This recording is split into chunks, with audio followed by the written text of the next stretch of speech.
it's a mix of modern and classic and not just classical or modern, is whatever you do has to be in a contemporary context. I think I would like a home that is nature driven, lots of natural light. I can see a lot of plants. We live in a time where automation is the need of the hour. So that if that helps me in my lifestyle, why not?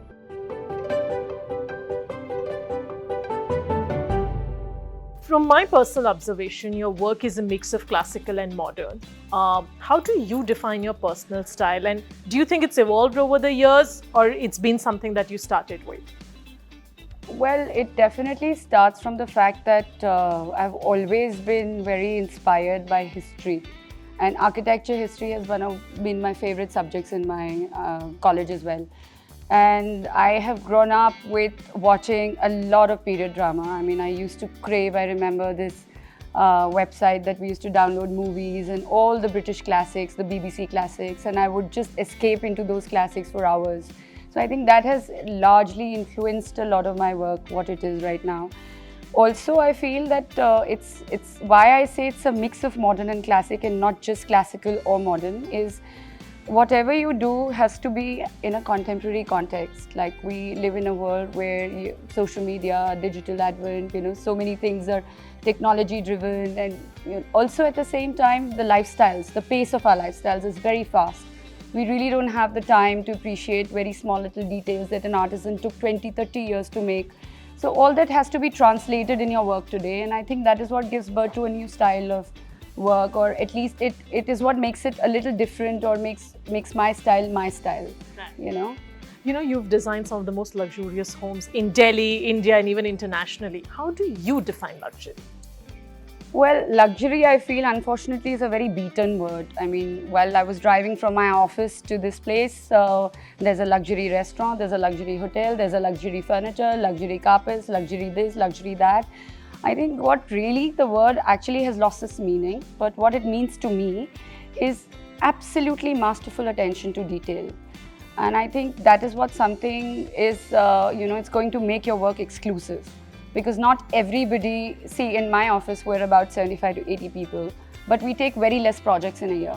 We take about 12 to 15 projects. Imagine a staff strength of that working only on this many projects.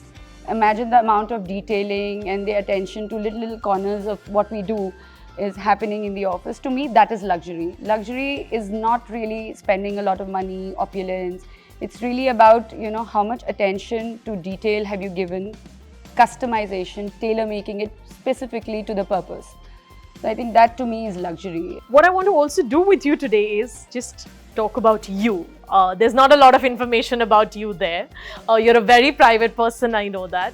Tell us a little about yourself. Like, how did design happen, and what's the story like? Well, it was more or less an accident.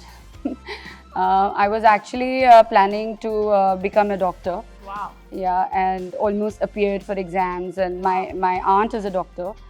And I still remember that, after your 12 standards, you have to actually prepare for entrance exams. Right.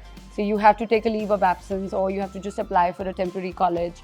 And I wanted to apply for a leave of absence to study for my exams. And I went to her clinic. She said, come, I'll give you a medical application, a medical leave. Right. Why don't you come to the clinic? I went to the clinic, and there she was sitting in a very crisp sari. She's extremely well dressed all the time. And then looking at patients, there are, these patients sitting outside in the chamber. And that is something that I felt that I couldn't do it. And that was a realization sometimes most people don't have, even after having 5 years of study, that what they're actually going to enter. Yeah, and me being on the other side of history, architecture, I wanted to pursue archaeology. But at the time, I couldn't really find the source of the right places and what it would entail in terms of my lifestyle. Right. So it was all a big question mark with me and my family. So the closest sounding thing was architecture. And that's how I ended up being an architect. From the time you would have started your own practice, like right now, designs changed so much in the last 3 or 4 years, right? But when you would have started your practice to what things in design have become now, what do you feel about this change? I think the whole game has changed. The whole scenario, the whole landscape of design has changed, especially at a time where our country is at the moment. It's a very interesting time in, say, the chronological order, because this is a time where the country is seeing a lot of economic growth. And with that comes a lot of patronage for art, architecture, a lot of interest in people showing interest in having to have nicely aesthetic and design crafted curated spaces for themselves as a living atmosphere. I think that is something that that has really driven the whole landscape of this. Also, the younger generation being so authentic and so self-expressive has also contributed a lot to that change, what I feel. At our times when we were studying and when we started practicing, we were more or less told what to do. You know, these days architecture colleges, the students, they have access to so much information. They have access to these exposure to art for that matter, from digital media, from these art communities, online platforms. They already have formed their minds. I feel that that has helped them a lot to start with a great momentum, which we had to build over the years. Absolutely. Art plays a very important role in your projects. What do you think art means to you, and how do you go about educating your client? Because while the client is more evolved today, art is still a developing space. How do you work with them on that? Well, firstly, I feel that art is something that is, I think it's like human beings. It brings almost every emotion you can express through art. If you're sad, you look at a painting, you feel sad, you feel violent, sometimes you feel peaceful, sometimes you feel almost therapy at times. So I think art is a very powerful medium, and India being a developing nation and the exposure no doubt is improving, but there's still a long way to go. There's still a long way to go for us to educate our clients in a way that we don't need to dress our walls all the time. One piece of art is powerful enough, does the magic, yeah, and leave the corners. We don't have to really think about the corners, and we have to leave this wall be. Right. So this is something that is an ongoing struggle on a daily basis in our office. Right. Yeah, but I think we're progressing quite a lot. It's not the same as it was 10 years ago. Right. So I think that has helped change a lot. And nonetheless, we as an architect also, especially me, I feel the need to invest in myself. So there's a lot of need for me also to go inside me and study, to travel and to visit these galleries and amazing shows by different artists, to even provoke those ideas in me so that I'm able to inspire my clients. Absolutely. So the investment really starts from me. Amazing. Art previously, let's just say a decade ago, was all about the deities and the gods, and that was art. Today, you see a lot of abstract art, you see installation art. There is a shift that has happened. It's slow, but it has happened. How do you see this shift? Today, when a client comes to you and you're proposing different art forms to them, are they more receptive because of the exposure that has happened? Absolutely, absolutely more receptive. But nonetheless, like always, art is rooted in religion. Like when you said, earlier times we would have these pitchway paintings, goddesses always on the walls and here and there. That reflected the thought process of that society at the time. And as a society, I feel we've become more self-expressive. Like, I would see the youth in my office, the juniors who join, they're full of energy, and they're so strongly opinionated. It's difficult sometimes to, get past that wall. Yeah. So that is in itself, a symbol of what we are going to head.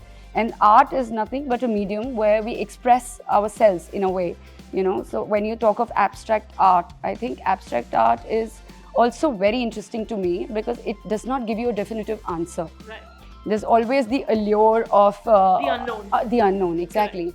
So abstraction for me is when I want to create a thought in a space where I want people to think and have an overwhelming experience of a certain kind. I think I would use abstraction in that way. Mm-hmm. Maybe a sculpture, maybe something that doesn't say too directly is what abstraction. Also you said while social media has made the world a smaller place, also what's happened is the creative walls have come down, right? Lines have been blurred. So designs going into graphics going into fashion's going into Absolutely. Product everywhere. What do you feel about this? Do you see this as a good opportunity of the lines blurring, or you think it's becoming I think, Kamna, it's coming back to where it was. If you see the artists of 15th century, 16th and the 7th century, the artists were a musician, they were painters, they were somebody who's artistically inclined, somebody who's very receptive to your natural habitat, somebody who looks at a sunset in a certain way when you're so sensitive to these kind of changes. it can reflect in any way. It can reflect in any form. It need not be a certain material. Like It's a medium of translation. it's a medium of translation. Like for example, today, if I can quote Peter Marino here, who's a very celebrated architect and doing so many luxury brands all over the world, and he designed a bag for Louis Vuitton. Yeah. If you look at the bag, and if you actually have a picture or on YouTube or video or something, you can actually relate it to things because it's the way of his dressing. So I think being an architect does not mean that you can't do interiors or you can't. I was very interested in fashion initially, and I loved working with fabrics. And today in my work, I'm doing a lot of a selection of fabrics based on the same thought process that I had at that time. Is there a brand, person, anybody on top of your head that you would like to collaborate with for anything that you may want to do? Yeah, Jean-François Lesage is one person. He does a lot of embroidery. Right. And right now I'm working with him on many projects, and I'd love to design a collection with him. What do you think, since we're talking about talent, what do you think that the young kids don't have it today? Is it hard work or is it too much exposure? Where do you think there is a lack? I think this is what I was discussing with my junior in the car, and I think it's a lot to do with overexposure of information. Right.